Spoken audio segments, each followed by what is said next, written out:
Buenas tardes, bienvenidos al foro. ¿Se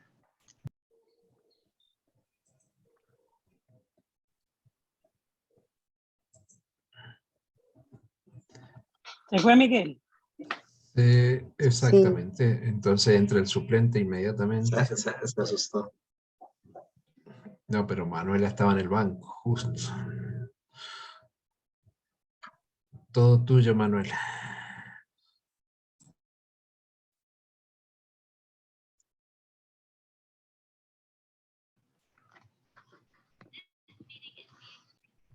Ya, ahora sí. Bueno, yo creo que podemos dar paso a comenzar con el foro. Entonces, de nuevo, bienvenidos a todos y todas nuestras invitadas del día de hoy.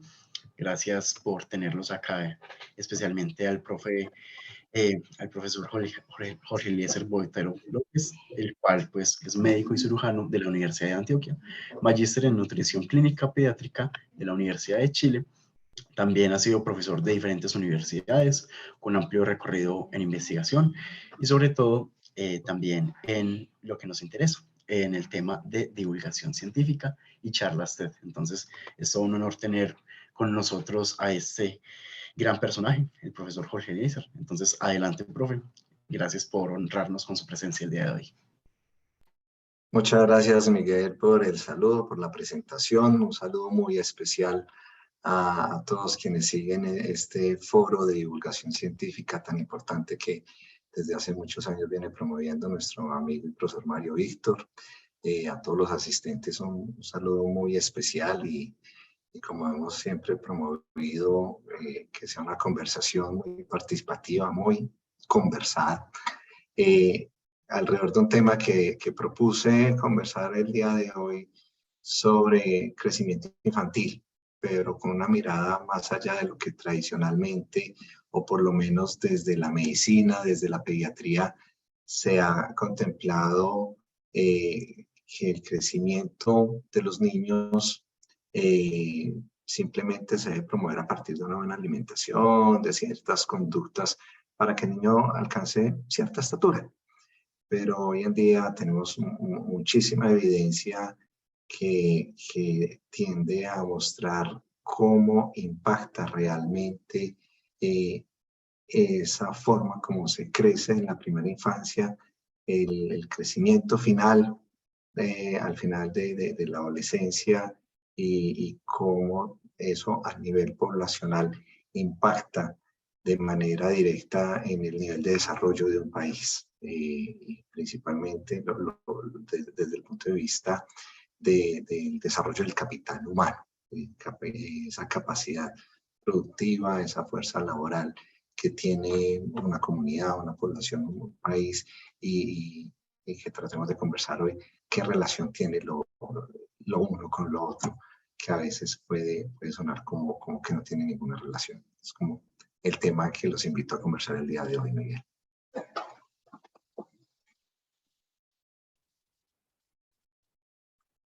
No sé si partimos de una conversación o quieres que arranque con una presentación sobre el tema, o cuéntame, Miguel, cómo lo vamos a abordar. Profe, usted es el dueño de este espacio, usted es el que manda el día de hoy, como quiera. Si quiere empezamos charlando, si quiere empezamos con la presentación y después tenemos una charla. Generalmente lo que hacemos es que usted nos presenta el tema, nos presenta la charla y ya después generamos como el debate y las cuestiones alrededor de esto, pero podría ser también de otra forma. Ya usted nos dirá para innovar. Listo. Perfecto. Bueno, no, yo partiría como una pregunta que siempre le planteo a los muchachos, a los estudiantes en el semillero, y es vamos a pensarlo en términos poblacionales primero, y después lo podemos llevar como eso al ámbito individual, cómo puede impactar. Pero desde el punto de vista poblacional, estamos en la estatura media de una población. Y la pregunta sería, los europeos, por ejemplo, los holandeses, que son quienes tienen quizás la población con una estatura media más alta a nivel mundial, alcanzan una estatura promedio de 1,80 m. Son así de altos por ser holandeses, es decir, ahí hay un determinante genético poblacional que es el que define que esa población en esa latitud tenga todas las condiciones para alcanzar esa estatura. Si lo miramos con la estatura media de la población latinoamericana, puede tener diferencias hasta de 20 centímetros. La estatura media de la población latina está alrededor de 1,65. Somos más bajos que los holandeses por ser latinos. Si miramos nuestra población indígena, los Emberá, catíos de nuestra costa del Pacífico y del Urabá, tiene una estatura media que está alrededor de los 1,45, 1,50 metros de estatura. Son más bajos por ser indígenas. Entonces la pregunta es, ¿qué tanto el determinante genético, y en este caso genética poblacional, es el que termina definiendo la población media o la población final, la estatura media o la estatura final de una población, o son otras condiciones? Partimos de esa pregunta.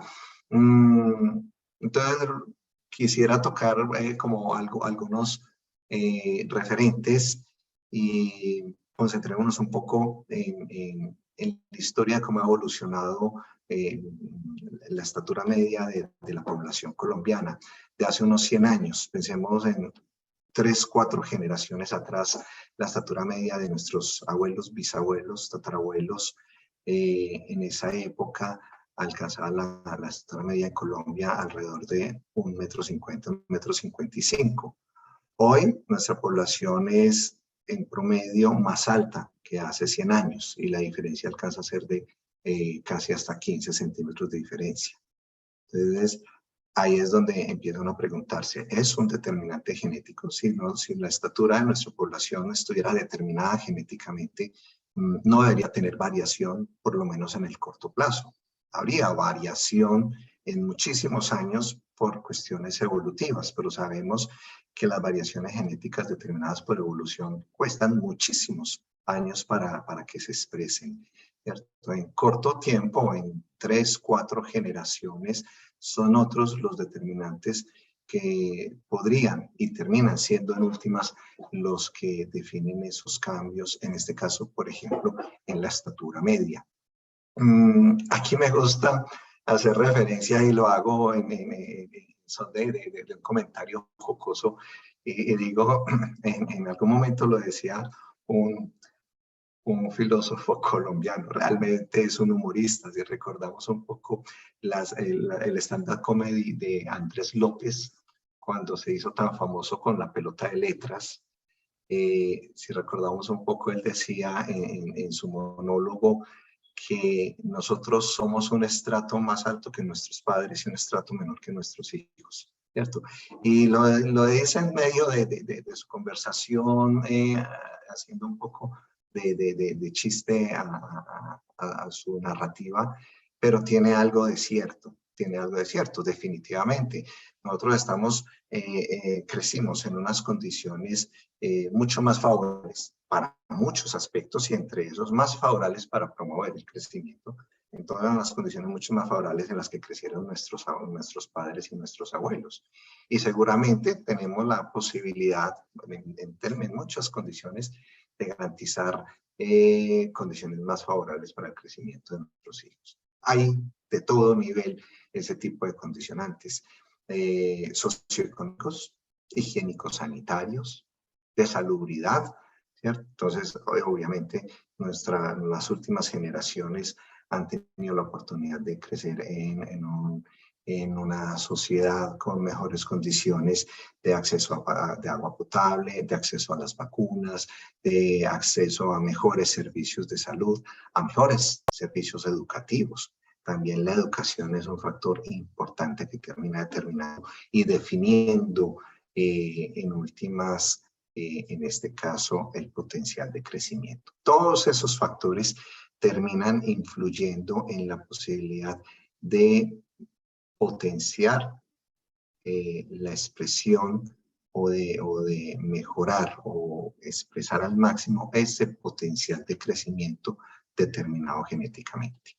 ¿Hacia dónde llevo este cuento entonces? A que todos los estudios tienden a mostrar que probablemente, si bien contamos con un determinante genético para el crecimiento, todo parece indicar que ese determinante es el mismo para todas las poblaciones, independiente de la latitud, de la cultura, de las condiciones poblacionales, y que son otros los determinantes que modulan o definen la posibilidad de expresar ese potencial genético. Desde el punto de vista genético, entonces, como determinante, podríamos llegar a decir que todos tendríamos esa posibilidad de obtener una estatura óptima al final del crecimiento, que podría estar alrededor de 1,75 m en promedio, que es más o menos la estatura media de la población mundial. Entonces, ¿qué es lo que define esas diferencias en el crecimiento? Probablemente son esos otros condicionantes en los que se crece y en los que se vive, en los que vive nuestra población. Higiénicos, sanitarios, de salud, socioeconómicos, culturales inclusive, y de manera muy importante alimentarios y nutricionales.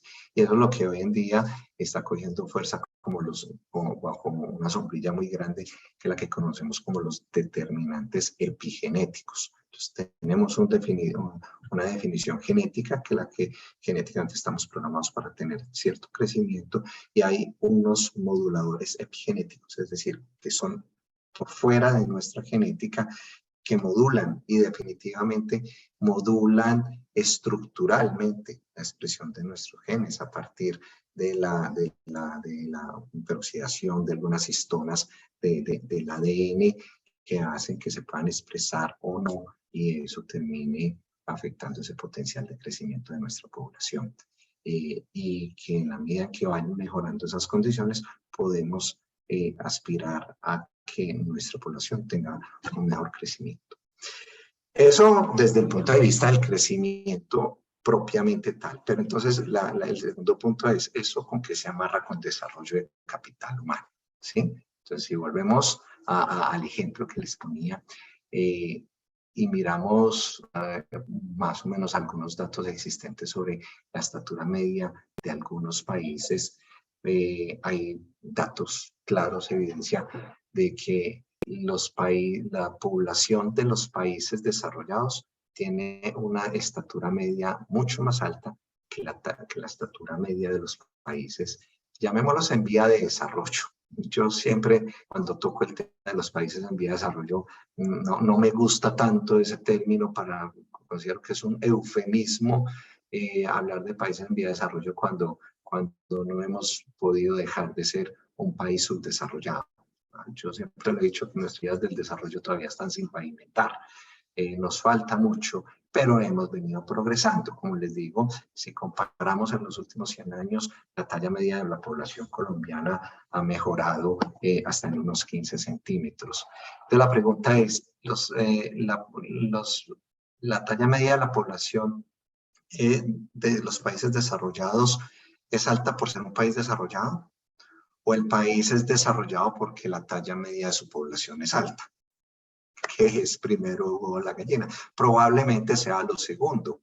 Hay unos estudios y unas publicaciones muy interesantes desde estudios económicos, no biológicos ni biomédicos, estudios de economía, que han mostrado cómo la talla media de la población termina siendo un determinante importante para predecir el desarrollo económico de esa población, y ahí es la relación que tiene con desarrollo de capital humano. Y es que la talla tiene una relación directa con el desarrollo cerebral, con las capacidades mentales superiores, y todo esto tiene relación en cómo se crece desde el nacimiento, y principalmente en los primeros años de vida, en la primera infancia. Es más, ni siquiera desde el nacimiento, desde antes del nacimiento.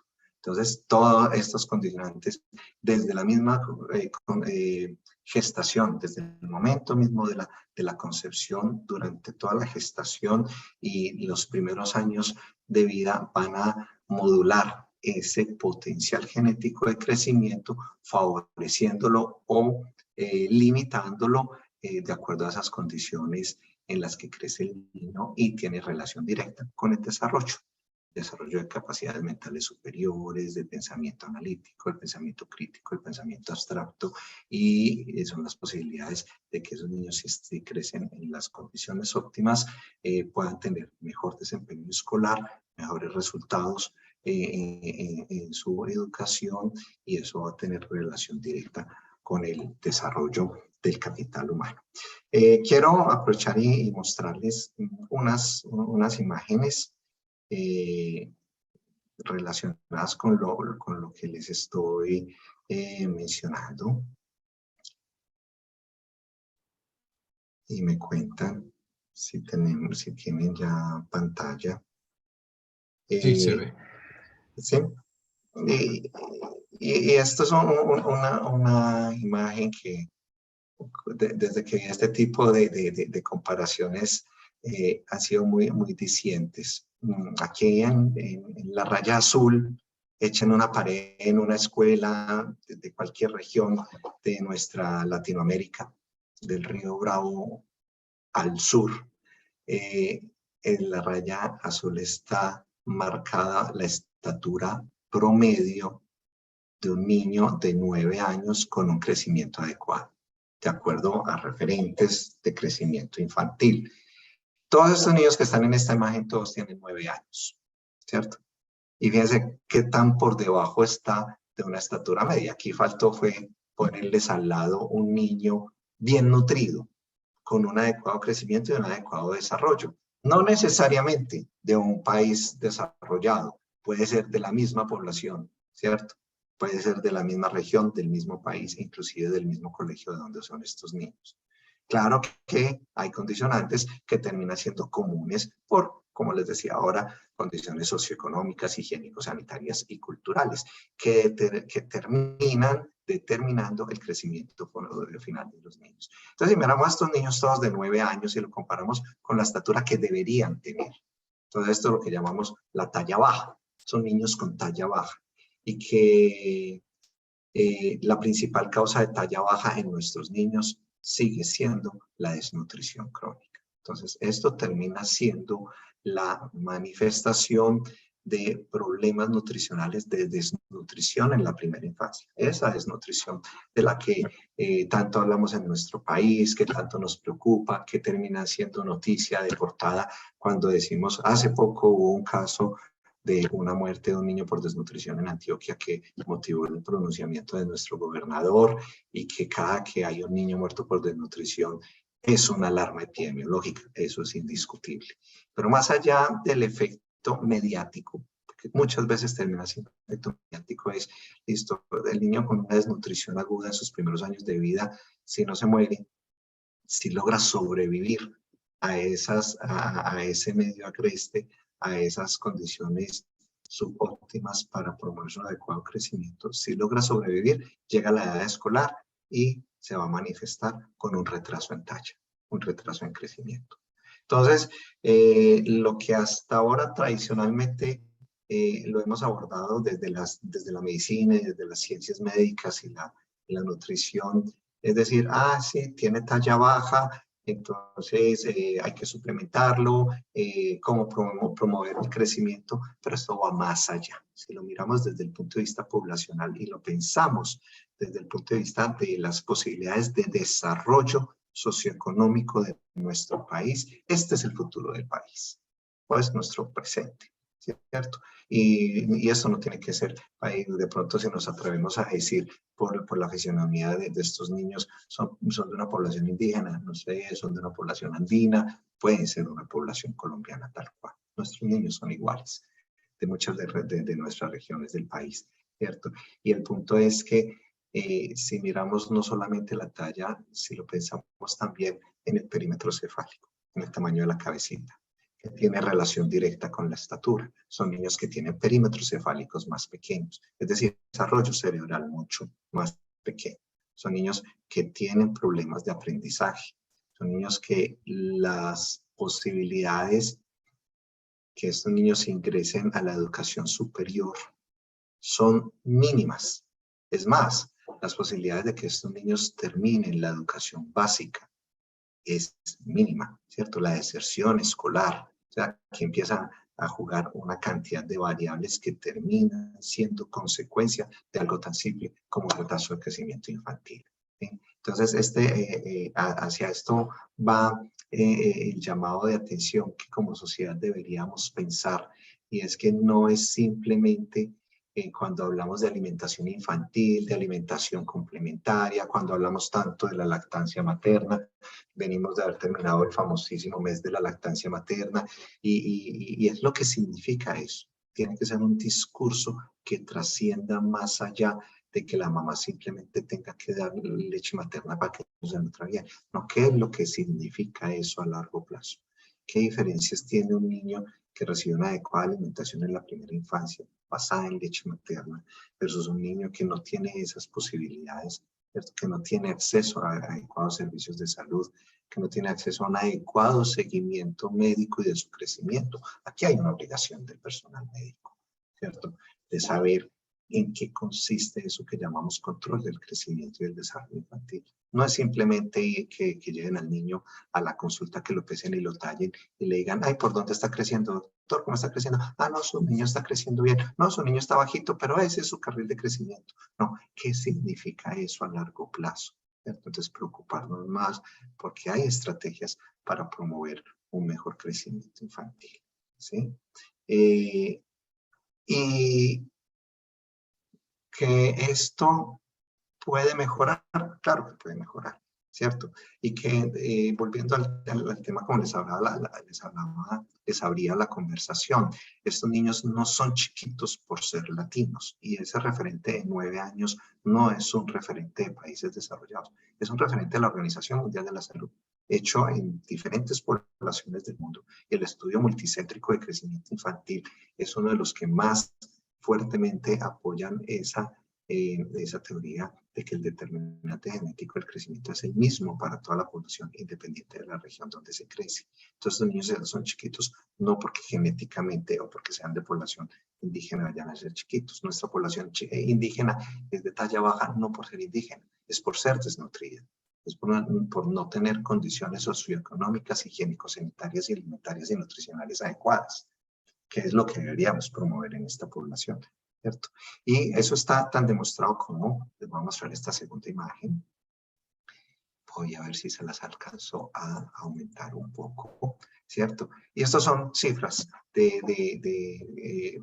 me puse a cruzar un par de curvas, ¿sí? La primera curva, la azul clara, es cómo se ha comportado un indicador de desarrollo económico del país, que es el Producto Interno Bruto per cápita. Desde los años 90 hasta el año 2015. Y esto es Colombia. Datos del Producto Interno Bruto per cápita del país, de Colombia, cómo ha variado entre los años 90 a mediados de los años 2000, ¿cierto? 2015. Y vemos cómo el Producto Interno Bruto del país se ha incrementado de una manera importante.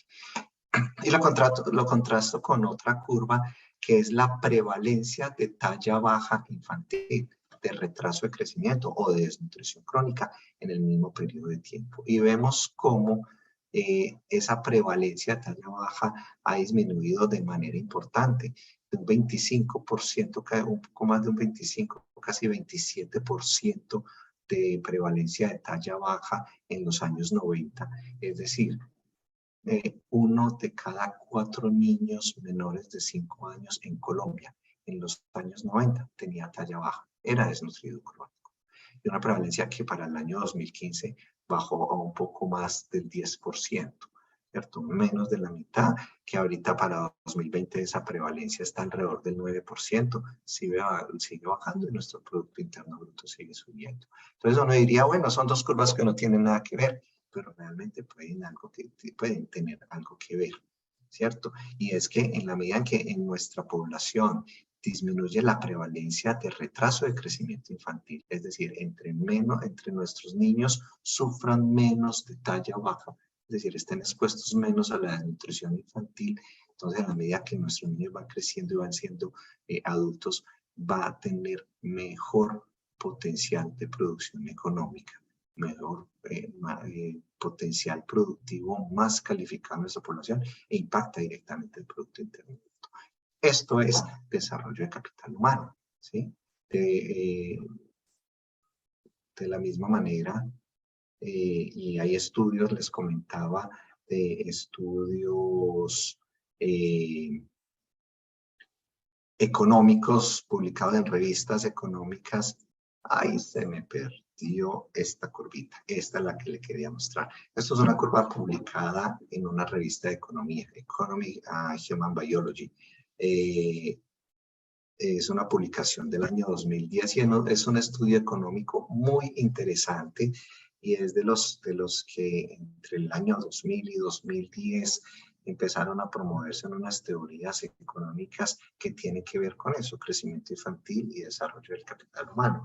Y los economistas empezaron a preguntarse cuál es la etapa de la vida en donde si se hace inversión económica, inversión en lo social, inversión poblacional, en cuál es el mejor momento de la etapa de la vida en la que se puede invertir y que tenga mayor retorno. En dónde se hace más efectiva esa inversión. Y esto es netamente en términos económicos. Y está visto cómo esto tiene relación con muchos de los programas sociales del Estado en el transcurso de los años. Voy a poner un ejemplo que para varios de nosotros, quizás no muchos, van a entender el ejemplo que les pongo, porque parte de nuestra audiencia es muy joven. Pero si pensamos en los programas sociales de los años 70 y los años 80, ¿en dónde se invertía? ¿En dónde se invertían? ¿Hacia dónde iban dirigidas las acciones del Estado en inversión social? En el colegio, en la edad escolar, en la escuela. Es decir, para que los niños en Colombia particularmente se pudieran beneficiar de los programas sociales del Estado, tenían que estar escolarizados, ¿sí? Y esa escolaridad llegaba a los 6, 7 años. Es decir, solo después, en la edad escolar, eran los niños que se beneficiaban de esa inversión social. Y es aquí la que les muestro. No sé si ven mi cursor, no estoy seguro si ven mi cursor como puntero. Les voy a ver también. Por aquí tengo el puntero.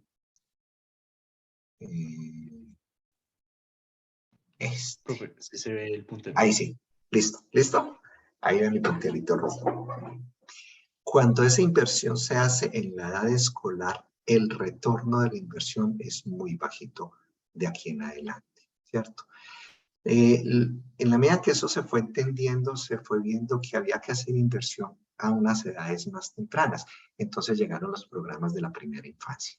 En Antioquia, desde el año 2000, ahora está cumpliendo 20 años el programa de mejoramiento alimentario y nutricional en Antioquia, el programa MANA. Nosotros desde nuestro grupo de investigación de la Universidad de Antioquia, con la Escuela de Nutrición y Dietética y el Departamento de Pediatría, tuvimos oportunidad de ejecutar muchos programas con la gobernación alrededor de los programas de complementación alimentaria, de recuperación nutricional y de promoción del crecimiento y el desarrollo infantil. Fueron programas dirigidos a la primera infancia, ¿sí? Entonces ya no eran niños escolarizados, sino esa primera infancia, y después de eso se desprendió un programa nacional que era de 0 a siempre, el mal llamado de 0 a siempre, porque entonces se partía de que toda la intervención había que hacerse a partir de que el niño nacía. Entonces ese era el momento cero. Y aquí en esta curva se los pongo como aquí ven el momento cero, el nacimiento. Entonces siempre llegó un momento en que las intervenciones las podíamos hacer a los niños desde que nacían, entonces llegaron todos los programas de la primera infancia, ¿cierto? Lo que hoy en día, por ejemplo, se conoce en el municipio de Medellín y en otras regiones del departamento como el Buen Comienzo, ¿cierto? Todos estos programas estatales que están dirigidos a la primera infancia es porque los estudios mostraban que entre más temprano se hiciera esa inversión, tenía mejor retorno a largo plazo, desde el punto de vista de la inversión social y en la promoción del desarrollo del capital humano. Hoy en día, ya los estudios muestran que el mayor retorno de la inversión se presenta cuando se hace desde antes del nacimiento, desde el mismo momento de la concepción. Inclusive los estudios más recientes dicen que la inversión no hay que hacerlas desde antes de la concepción. Entonces, ¿en quién invertir? En nuestra población joven, en nuestros adolescentes, no pensando en cómo mejorar las condiciones de ellos, sino de sus futuros hijos, ¿cierto? Entonces, sí que promovemos que nuestra población adulta, joven y adolescentes tengan buenas condiciones desde el punto de vista nutricional, por ejemplo. Ustedes me ven mirando para un lado y tengo la cámara acá. Podemos promover que sus hijos tengan las condiciones óptimas para que potencien su máximo crecimiento determinado genéticamente. Entonces está visto cómo esos programas de intervención durante el embarazo y desde el momento de la gestación son los que han mostrado mayores tasas de retorno de la inversión. Esto es desarrollo de capital humano. Esta es la relación que tiene con el crecimiento infantil y no quiero extenderme más para dar paso a la conversación y a la discusión. Claro que sí, profe Jorge. Muchas gracias por esta introducción y por esta charla tan interesante, que son temas que nos tocan directamente a todos, porque pues obviamente todos conocemos de la problemática que existe y de no solo de la problemática, sino de la situación que se vive, de la falsa creencia de que sí, somos pequeños porque somos latinoamericanos, porque somos colombianos, pero ver todo este trasfondo nos hace ver otro panorama y conocer que hay algo detrás, que no solo es netamente genético, sino que es algo que también se puede controlar. De hecho, por acá el profe Mario Víctor, no sé si lo quiere hacer de forma de voz. Yo acá tengo una pregunta que nos hace Bueno, por el chat. si Por quieres, favor. no quería interrumpir el trabajo del moderador. No, me quedé pensando, Jorge, en una afirmación que, bueno, varias cosas cuando mostró, lo que nos deja pensando uno, casi como lo del huevo y la gallina, como tú dices, si se es pequeño por desarrollo o subdesarrollo, y estamos acostumbrados nosotros en el paisaje, lamentablemente en el paisaje urbano, ver comunidades indígenas que son muy bajitas. Y mencionabas que, digamos, según esto, uno cada vez que ve a un niño mucho más bajito de lo que uno esperaba, sería indicio de la presencia de una desnutrición. Pero pensando en el caso de las comunidades aisladas indígenas, ¿sería desnutrición o malnutrición, digamos? O, cómo, o si esa diferenciación entre desnutrición y malnutrición va ligada también de una cuestión cultural, porque son extremos aparentemente malos, ¿no es cierto? Totalmente, de acuerdo, Mario Víctor, totalmente. Primero, pensar que la desnutrición y la malnutrición no solamente están relacionados con el problema directo del consumo de alimentos. Es decir, no solamente, es decir, sí hay un efecto por una mala alimentación, pero ¿qué hay detrás de esa mala alimentación? En parte puede ser disponibilidad de los alimentos, ¿cierto? Las condiciones socioeconómicas de la familia o la población, pero entra a jugar un componente cultural muy fuerte, que es donde se dificulta en mayor medida la intervención en estas poblaciones aisladas. Es por eso que la mayoría de las políticas públicas orientadas a combatir los problemas de desnutrición y o de malnutrición, me voy a meter ahorita en qué se diferencia la desnutrición con la malnutrición, pero las dificultades grandes de casi todas las políticas públicas orientadas a intervenir este problema es que siempre han estado pensadas solo en el tema de la seguridad alimentaria. Así comenzó Maná. Logramos un trabajo muy interesante con Maná en alguna época de darle mayor alcance a las dimensiones del programa de seguridad alimentaria departamental, en donde no sea solo la complementación alimentaria. Es más, cuando vamos a este tipo de poblaciones, que es el tema, el punto que tocas, Mario, que me parece muy interesante, muchas veces ni siquiera es por falta de alimentos o por acceso a los alimentos, sino desde el punto de vista cultural del uso y consumo de ciertos alimentos. Entonces, quizás lo que menos impacto ha tenido en los últimos 50 años en las políticas públicas para combatir la desnutrición son los programas de complementación alimentaria.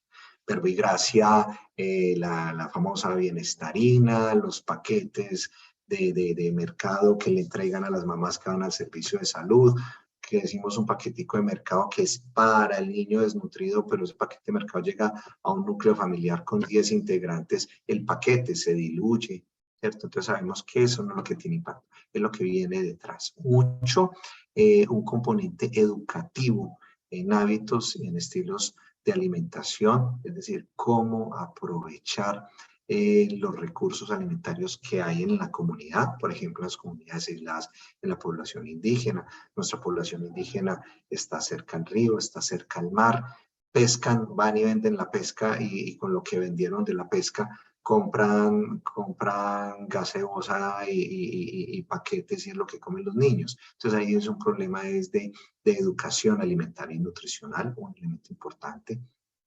El nivel educativo, no solamente la educación alimentaria y nutricional, de que nuestras poblaciones sepan comer y aprovechar los recursos que tienen cerca, sino el mismo nivel educativo. Me voy aprovechando tu pregunta, otra imagen que tengo acá, que no se las alcancé a presentar, que también está demostrado cómo el nivel educativo y principalmente el nivel educativo de las madres, más que del resto del núcleo de la familia, el nivel educativo de la mamá, cómo tiene relación directa con el riesgo de la mortalidad infantil. Y mucha de esa mortalidad infantil relacionada con desnutrición. Y aquí les muestro unas cifras de cómo las tasas de mortalidad infantil por 1000 nacidos vivos, y estos punticos son las tasas promedio de la mortalidad infantil en diferentes países, y en estos punticos de los promedios y las barras que muestran los valores máximos y mínimos que tienen relación con la educación, si la mamá está sin educación o si la mamá tiene por lo menos una educación básica secundaria. Y mostramos, fíjense, por ejemplo, un caso en El Salvador. Si bien tiene tasas de mortalidad infantil todavía altas, alrededor de 70 por 1000 nacidos vivos, 3 veces más alta que la mortalidad infantil en Colombia, que está alrededor de 18 por 1000 nacidos vivos, vemos como en El Salvador se nota el gran impacto que tiene sobre la mortalidad infantil si la mamá tiene educación. Entonces vemos cómo variamos si esas mamás tienen una educación por lo menos secundaria, la mortalidad infantil en esta población de mamás educadas se baja a menos de 5 por 1000, ¿cierto? Y si es sin educación, está por encima de 80 por 1000, ¿cierto? Y este promedio es porque la mayoría de la población en El Salvador que responde por la mortalidad infantil es población con poco nivel educativo y sobre todo nivel educativo de la madre. Entonces, son muchos otros aspectos en donde se hace necesario pensar, intervenir más allá de simplemente la complementación alimentaria y entregar mercados. Son intervenciones muy desde lo cultural, muy desde la educación, muy desde el acceso a los servicios de salud que terminan impactando en esas condiciones. Entonces va más allá de que simplemente qué come el niño, sino en qué condiciones lo hace, en qué condiciones de salud, higiénico-sanitarias y educativas. ¿Cuáles son todas esas condiciones? Entonces debemos pensar, es más que obviamente que come y cómo come, pero pensar en ese medio ambiente protector, esa red de apoyo, hoy en día que estamos en la era de las redes de apoyo, deberíamos garantizar como sociedad para que nuestros niños crezcan y puedan lograr el máximo potencial de crecimiento que tenemos condicionado genéticamente, ¿cierto? Ahora, como paréntesis a lo que mencionabas entre desnutrición y malnutrición, si quiero aprovechar como para hacer de la malnutrición es un concepto mucho más global, incluye la desnutrición. Y es que en un principio, en los años 70, años 80, la preocupación desde el punto de vista nutricional era los problemas nutricionales por déficit. Entonces hablábamos más genéricamente era de desnutrición. Inclusive en esos años se pensaba más en el déficit de proteínas y de calorías, el déficit proteico-energético. Entonces hablábamos mucho de desnutrición proteico-energética. En los años 70 y 80 poco sabíamos de los micronutrientes. Hoy en día ya los problemas nutricionales son mucho mayores, no solamente por déficit. Es más, yo me atrevería a pensar que en nuestra población en general, saliéndonos de algunas áreas de mayor riesgo, más susceptibles, en general, en promedio, los problemas nutricionales por déficit proteico energético en Colombia no son un problema de salud pública. Es decir, si miramos las cifras de la encuesta nacional de la situación nutricional en Colombia, la desnutrición aguda proteico-energética promedio en Colombia está por debajo del 3%. Es decir, está en una prevalencia esperable dentro de esa variabilidad normal de prevalencias en la población. La desnutrición aguda en Colombia no es un problema. Es un problema la muerte por desnutrición en menores de 5 años en regiones apartadas. Ese es el problema y eso es a lo que llamamos la atención ahorita, que hoy en día nuestros niños no deberían morir de hambre y desnutrición. Eso es ilógico en un siglo XXI bien entrado ahí, ¿cierto? Pero la nutrición en Colombia, entonces, no es un problema, vuelvo y repito, pero tenemos desde el punto de vista nutricional otros problemas nutricionales que son los que englobamos en ese término de malnutrición. Tanto los problemas por déficit, que siguen teniendo un poco el impacto de la desnutrición aguda en la primera infancia, que es el retraso en talla, la baja talla nutricional, entra dentro de esa definición de malnutrición. La deficiencia de micronutrientes, la anemia nutricional, la deficiencia de zinc, de vitamina A, que no solamente está presente en los niños desnutridos agudos o crónicos. La población infantil, escolar, adolescente y adulta sufre de manera importante de deficiencia de micronutrientes, inclusive con exceso de peso. Y el otro problema grave que estamos teniendo una alta prevalencia de exceso de peso, sobrepeso y obesidad en nuestra población, en todos los grupos etarios.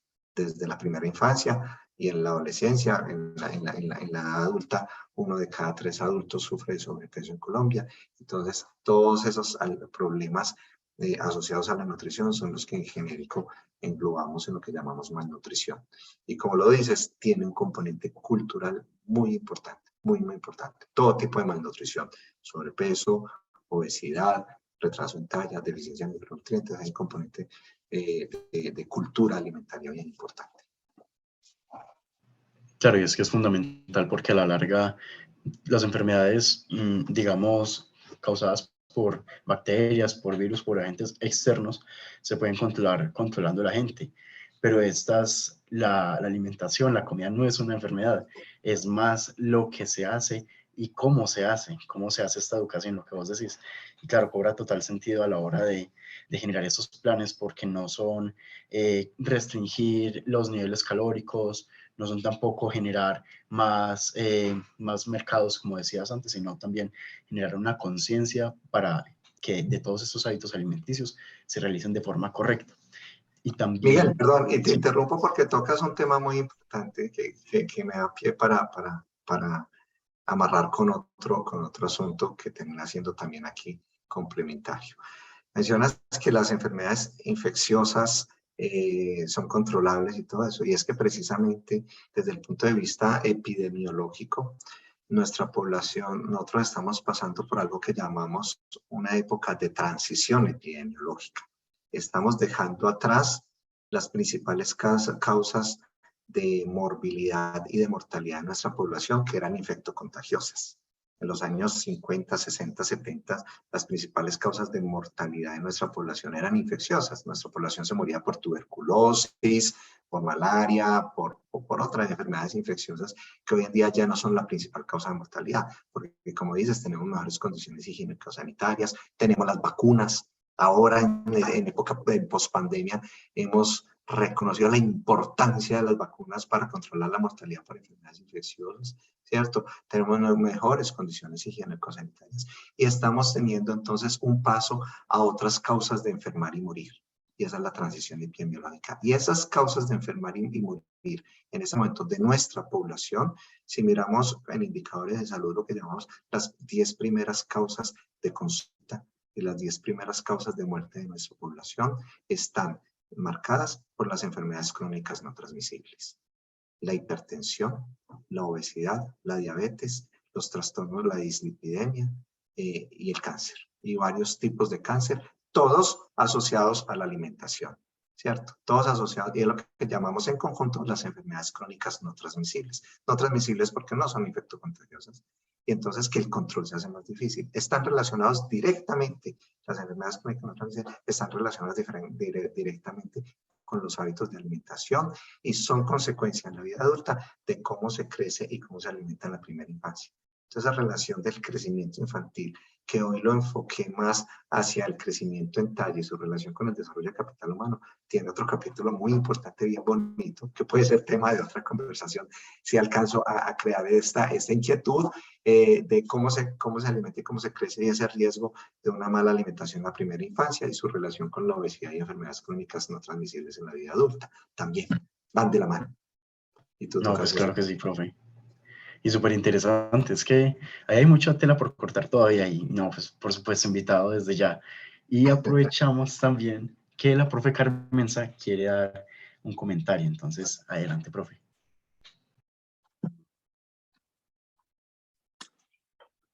A ver, Jorge, antes de una pregunta que quiero hacer, dos observaciones. La primera, dos observaciones que son para los asistentes, sobre todo la primera.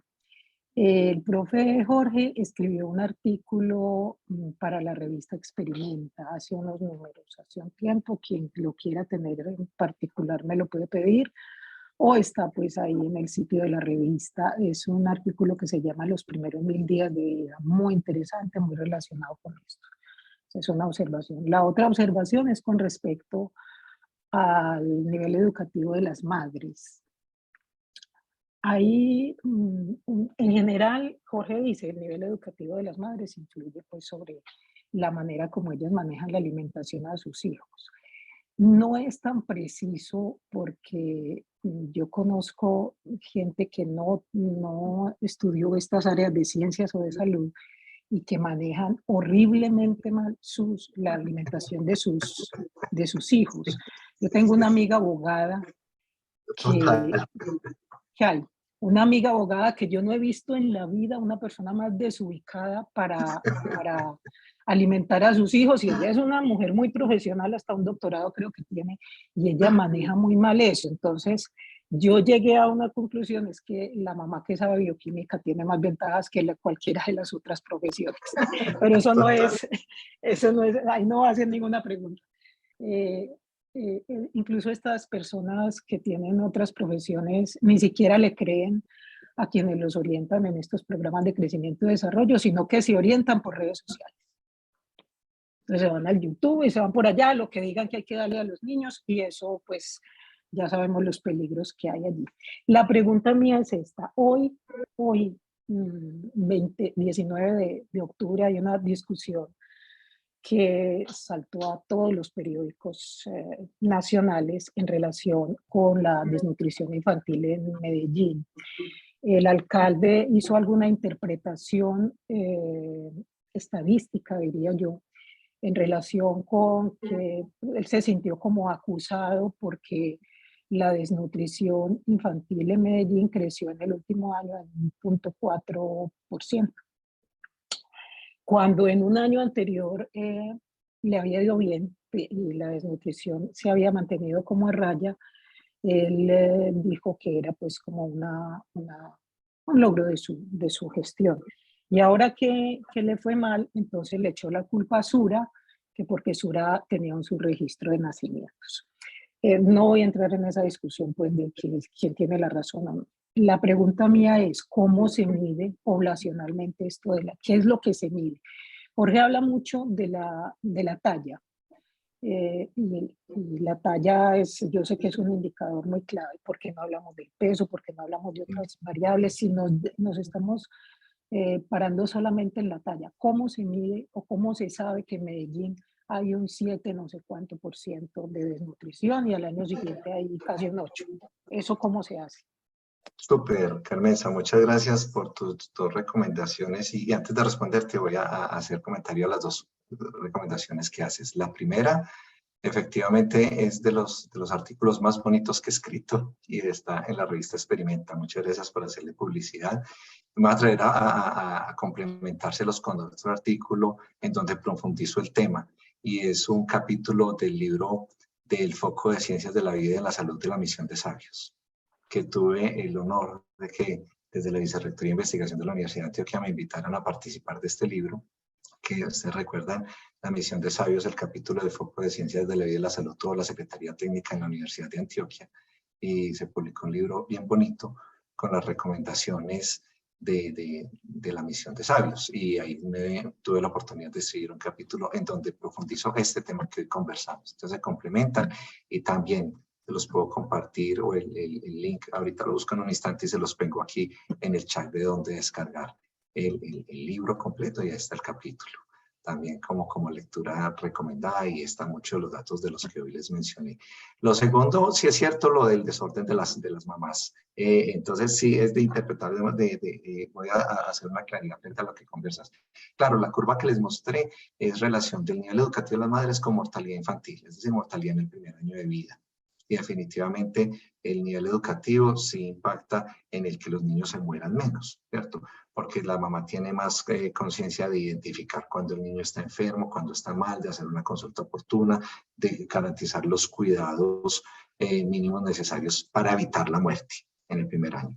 Nos vamos al otro extremo, que es el que tú tocas, y ese sí tiene mucho que ver, ese no tiene relación con el nivel educativo y son los malos hábitos de alimentación. Y vemos cómo los problemas de sobrepeso y obesidad en nuestros niños, esos sí no tienen tanta relación con el nivel socioeconómico y cultural. Tenemos tanta obesidad en la población de más bajos estratos socioeconómicos con la población de más altos estratos socioeconómicos. Por lo que tú dices, malos hábitos de alimentación, las comidas rápidas, los niños en donde no se les controla el consumo de azúcares ultraprocesados, de bebidas gaseosas, de paquetes, de comidas rápidas, y eso se ve inclusive en los padres con mayor nivel socioeconómico e inclusive entre más ocupados, más ocupados laboral e intelectualmente, como que menos atención le prestan al cuidado de sus niños y tiene ese impacto que tú mencionas. Entonces es bien importante. Frente a las cifras, vamos, que tú tocas el tema, claro, el tema de lo que se presenta en Medellín, eso es una tiradera de quién es la culpa y todo eso. Probablemente sí hay un efecto de un incremento ligero en las cifras, en las prevalencias de desnutrición aguda, y te voy a responder a partir de que lo miden, y esto lo vienen amarrando. Uno ya no sabe hasta dónde es manejo político o no, de que el actual gobierno municipal retrasó o no hizo las inversiones adecuadas en los programas de Buen Comienzo, que comenzamos el año y que los niños no estaban recibiendo la complementación alimentaria. Hay una cantidad de cosas que pueden o no influir en esas cifras. Otra, también hay que tener mucho cuidado con la interpretación de esas cifras porque pueden tener variabilidades normales en los promedios que se miden. ¿Cómo se mide? Entonces ya tú tocas el tema. Hoy hablamos principalmente de talla. Entonces hablamos en crecimiento infantil. Hay diferentes indicadores de crecimiento. Y los indicadores se construyen a partir de medidas que tomamos en los niños. Así como en los adultos, todos de pronto hemos tenido oportunidad de que nos midan el índice de masa corporal, que es el indicador con el que evaluamos el sobrepeso y la obesidad en la población adulta. En el crecimiento infantil lo evaluamos a partir de varios indicadores que parten de la medición del peso, y de la estatura del niño. ¿Cierto? Estatura o talla, los niños menores de 2 años se miden acostados, los mayores de 2 años se miden de pies, se construyen diferentes indicadores. Entonces están la relación del peso para la edad, que es de pronto uno de los más comunes, que dicen un niño de 4 años cuánto debe pesar. Es decir, no sé, en promedio un niño a los 4 años debe estar pesando alrededor de los 15 kilos. Entonces es el peso promedio del peso para la edad. Es un indicador de un estado nutricional global que puede estar afectado por la estatura. No es lo mismo un niño de 4 años con una estatura de 1 metro, más o menos la estatura para la edad. A los 4 años es alrededor de 1 metro de estatura. Entonces no es lo mismo un niño de 4 años con 1 metro de estatura que pesa 15 kilos a un niño de 4 años con 80 centímetros de estatura que pesa 15 kilos. Entonces ahí viene el otro indicador, peso para la estatura, ¿cierto? Y ese indicador de peso para la estatura o peso para la edad, peso para la talla, es el que llamamos indicador de desnutrición aguda, ¿sí? Entonces, es el mismo ejemplo. Tenemos un niño de 1 metro de estatura que pesa 15 kilos. Imaginémoslo, ¿cómo se lo imaginan ustedes corporalmente? 1 metro de estatura, 15 kilos, versus un niño de 80 centímetros con 15 kilos.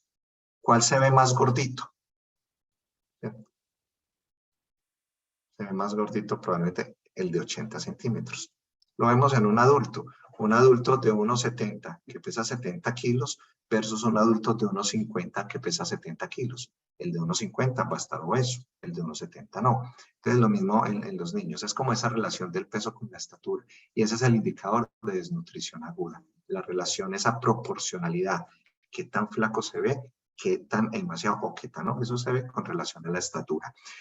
Como indicador epidemiológico, eso es lo que conocemos en epidemiología como un indicador centinela. Es decir, es un indicador de obligatorio reporte al sistema de vigilancia epidemiológica. La talla para la edad en los niños menores de 5 años. Y esa es la que le medimos a los niños en la consulta del control de crecimiento y desarrollo, talla para la edad, y esa es la que le miden en las escuelas públicas, privadas, a todos los niños y que tienen que reportar, y que si tienen un niño con una talla para la edad por debajo de los valores de referencia, entonces es el que clasifica como bajo peso o desnutrición aguda.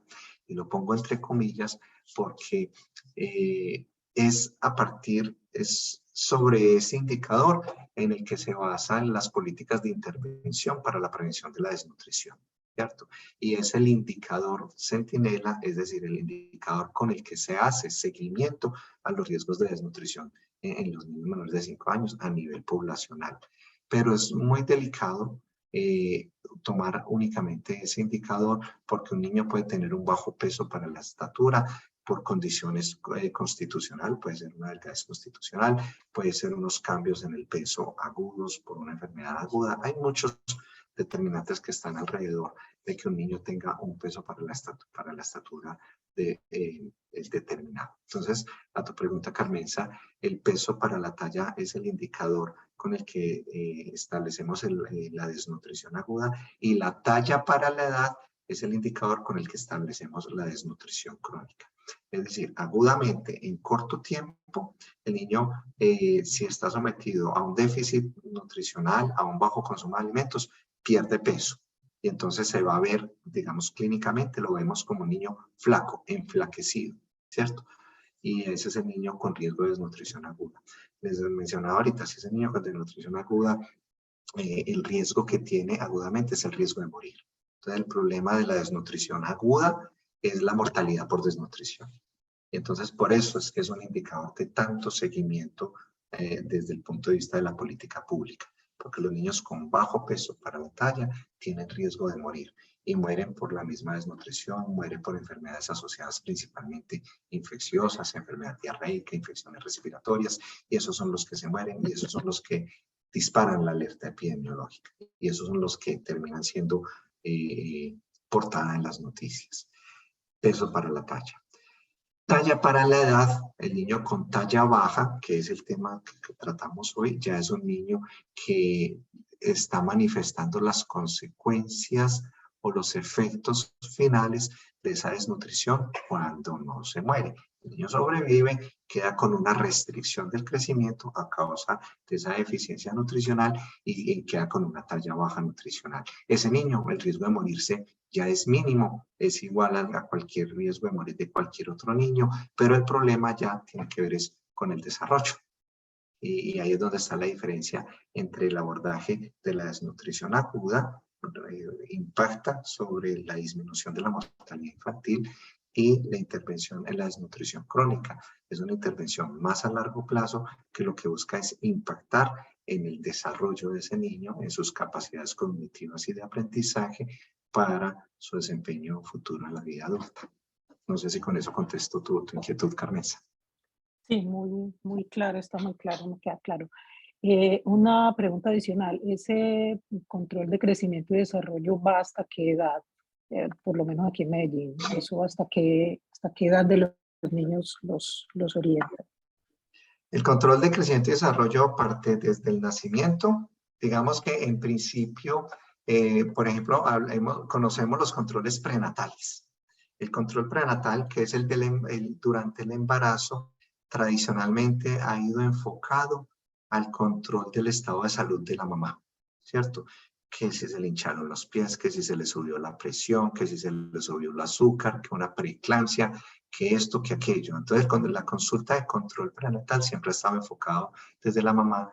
Y hoy, con lo que les mostré de esa inversión desde la gestación para promover el crecimiento, entonces lo que estamos buscando es que el control prenatal también sea un control de crecimiento del fetico, de poder promover el crecimiento desde la gestación. Entonces ahí ya estaríamos haciendo control de crecimiento y desarrollo desde la vida fetal.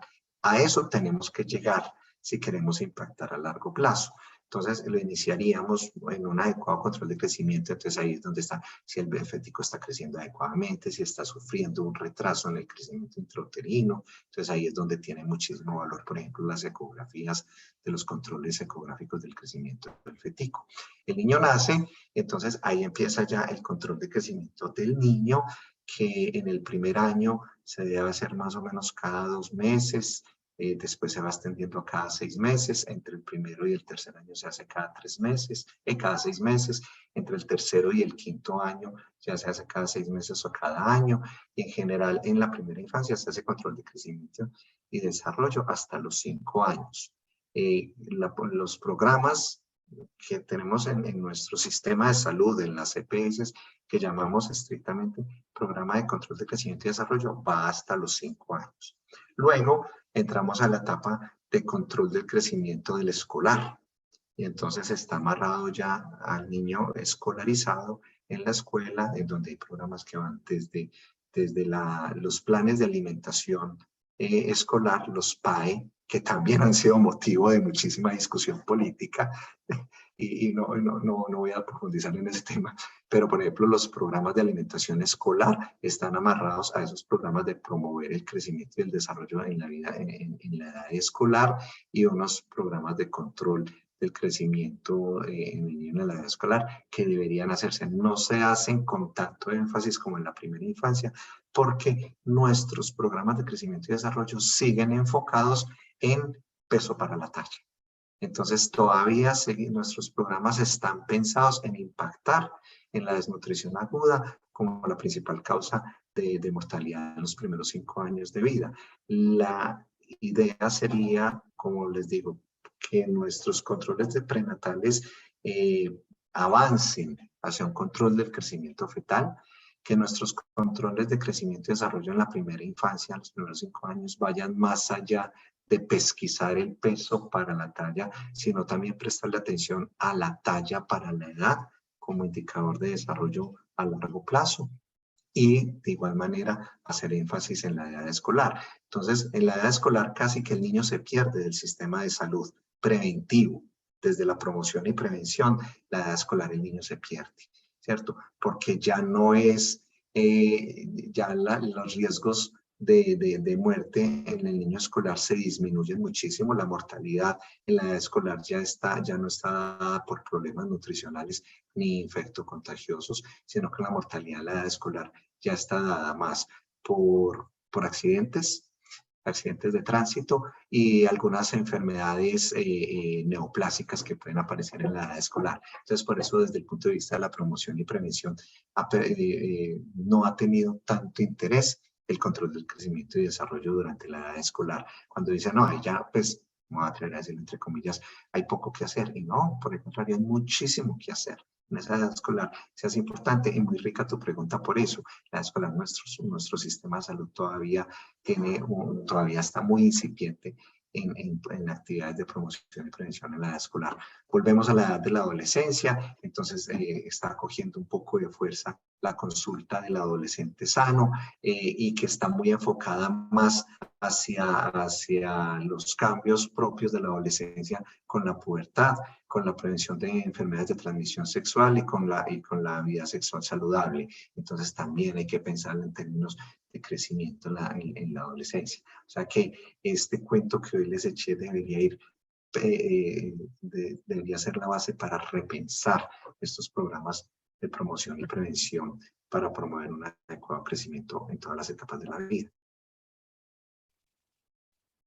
Listo, Jorge, muchas gracias. En todo caso, quedamos pendientes de un artículo suyo para la revista. ¡Ay, qué rico! Por supuesto, que sea un compromiso nuevamente. Claro que sí. Claro que sí. Muchas gracias, Carmenza. Bueno. Profe, sí, y que también sea un compromiso quedar pendiente de la próxima charla, que de verdad que se escucha muy interesante todo. Y bueno, no, sobre todo agradecerte por la asistencia, por el tiempo, por haberte tomado la molestia de estar acá y explicarnos estos temas tan bacanos y tan interesantes que vimos hoy, que discutimos el día de hoy. Y bueno, también los invitamos a todos los asistentes a que si tienen algún otro aporte, lo hagan el día de acá. Y bueno, ¿algo más por decir, Mario? Bueno, agradecerle, muy buena la charla, Jorge, como siempre, y como digo, la vamos a montar en nuestro canal de YouTube y vamos a darle suficiente divulgación para compartirlo. Inclusive ha habido personas que me habían expresado su interés, pero no pudieron vincularse, así que lo van a poder ver. Muchísimas gracias. No, muchísimas gracias a ti, Mario, por esa invitación, Miguel, por esta acogida y acompañarme en esta charla.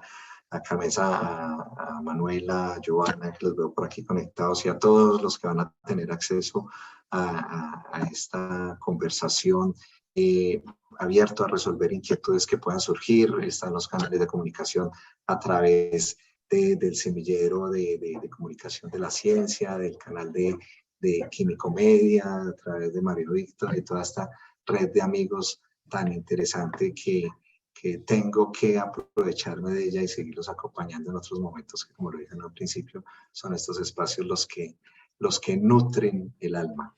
Ya tomo nota, muchísimas gracias, tomo nota, para mí. Miguel. Un placer grandísimo estar aquí acompañándolos. Claro que sí, muchísimas gracias. Muchas gracias, Jorge. Gracias. Una feliz tarde. Igualmente, Bueno, feliz noche. gracias. Gracias. Muchas gracias. Chao.